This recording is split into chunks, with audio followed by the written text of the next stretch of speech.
సద్గుణం. సత్యము, సత్యం అనే పుష్పము అనవచ్చు, సద్గుణాలు కూడా అనవచ్చు.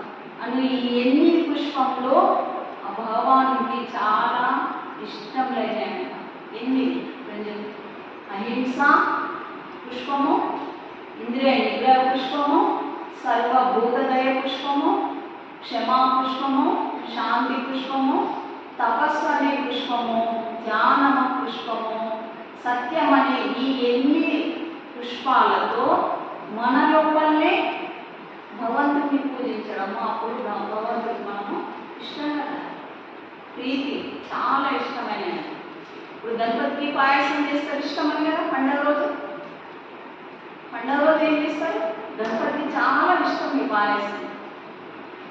అలాగే భగవంతునికి బయట తీసుకొచ్చే పువ్వులు కావాలి. ఎట్లా భగవంతుడి